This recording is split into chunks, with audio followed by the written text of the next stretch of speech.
പിതാവിനും പുത്രനും പരിശുദ്ധ റൂഹായിക്കും സ്തുതി, ആദ്യം മുതൽ എന്നേക്കും തന്നെ. ആമേൻ. ഇന്ന് ജൂൺ 23 ചൊവ്വാഴ്ച. 1 ശമൂവേൽ 20 അധ്യായം 42 വാക്യം. യോനാഥാൻ ദാവീദിനോട്, യഹോവ എനിക്കും നിനക്കും എൻ്റെ സന്തതിക്കും നിന്റെ സന്തതിക്കും മധ്യേ എന്നേക്കും സാക്ഷി എന്നിങ്ങനെ നാം ഇരുവരും യഹോവയുടെ നാമത്തിൽ സത്യം ചെയ്തിരിക്കൊണ്ട് സമാധാനത്തോടെ പോക എന്ന് പറഞ്ഞു. അങ്ങനെ അവൻ എഴുന്നേറ്റുപോയി യോനാഥാനോ പട്ടണത്തിലേക്ക് പോന്നു. ജീവിതത്തിൽ ചില വിടവാങ്ങലുകളുണ്ട്. അവ ഹൃദയത്തെ നിശബ്ദമാക്കുന്നു. ചില വേർപിരിയലുകളുണ്ട്. അവ വാക്കുകളെ പോലും കണ്ണീരാക്കി മാറ്റും.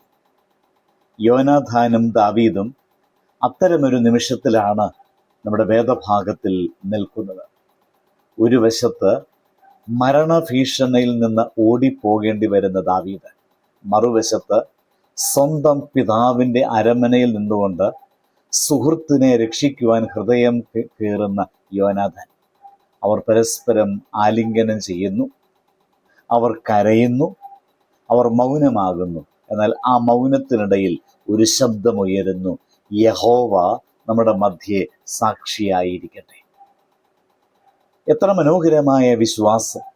സാഹചര്യങ്ങൾ അവരെ വേർപെടുത്തി, ദൂരങ്ങൾ അവരെ അകറ്റി, വിവിധ വഴികളിലേക്ക് അവരെത്തപ്പെട്ടു. എന്നാൽ അവരുടെ ഹൃദയങ്ങളെ ബന്ധിപ്പിച്ച നൂൽ മനുഷ്യ സ്നേഹത്തിൻ്റെതായിരുന്നില്ല, അത് ദൈവകൃപയുടെ പൊന്നൂലായിരുന്നു. നമുക്കറിയാം, ദൈവം കൂട്ടിയിണക്കുന്ന ബന്ധങ്ങൾക്ക് ഒരു പ്രത്യേക സൗന്ദര്യമുണ്ട്. അവ മഴയിൽ മാഞ്ഞു പോകുന്ന മണലിലെ കാൽപ്പാടുകൾ പോലെയല്ല, അവ പാറയിൽ കൊത്തിവെച്ച സാക്ഷ്യങ്ങൾ പോലെയാണ്. അവ സമയം കൊണ്ട് പഴകുന്നില്ല, ദൂരം കൊണ്ട് ക്ഷയിക്കുന്നില്ല, പ്രതിസന്ധികൾ കൊണ്ട് തകരുന്നില്ല. കാരണം അവയുടെ അടിത്തറ മനുഷ്യൻ്റെ വികാരമല്ല, ദൈവത്തിൻ്റെ അനുഗ്രഹമാണ്. ഇന്ന് ലോകം പല ബന്ധങ്ങളും സ്വാർത്ഥതയുടെ ചരടുകൊണ്ട് കെട്ടുന്നു. ലാഭം തീരുമ്പോൾ സ്നേഹവും തീരുന്നു, പ്രയോജനം അവസാനിക്കുമ്പോൾ സൗഹൃദം അവസാനിക്കുന്നു. എന്നാൽ യോനാഥാൻ്റെ സ്നേഹം അങ്ങനെയായിരുന്നില്ല. ദാവീദിൻ്റെ ഉയർച്ചയിൽ തൻ്റെ താഴ്ച അവൻ കണ്ടില്ല. ദാവീദിൻ്റെ വിജയത്തിൽ തൻ്റെ നഷ്ടം അവൻ കണക്കാക്കിയില്ല. ഒരു മെഴുകുതിരി മറ്റൊരു മെഴുകുതിരിക്ക് വെളിച്ചം പകരുമ്പോൾ സ്വന്തം പ്രകാശം നഷ്ടപ്പെടാത്തതുപോലെ യോനാഥാൻ തൻ്റെ ജീവിതം കൊണ്ട് ദാവീദിൻ്റെ വഴി പ്രകാശിപ്പിച്ചു. അതുകൊണ്ടാണ് അവരുടെ സൗഹൃദം ചരിത്രത്തിൻ്റെ താളുകളിൽ മാത്രമല്ല, ദൈവഹൃദയത്തിലും എഴുതപ്പെട്ടത്. നമ്മുടെ ജീവിതത്തിലും ചില ബന്ധങ്ങൾ ദൈവത്തിൻ്റെ സമ്മാനങ്ങളാണ്. നമ്മെ താങ്ങി നിർത്തിയ ചില സുഹൃത്തുക്കൾ, നമുക്ക് വേണ്ടി പ്രാർത്ഥിച്ച ചില വ്യക്തികൾ, നമ്മുടെ കണ്ണുനീർ തുടച്ച ചില ഹൃദയങ്ങൾ, അവരൊക്കെ ദൈവത്തിൻ്റെ സ്നേഹ ലേഖനങ്ങളാണ്.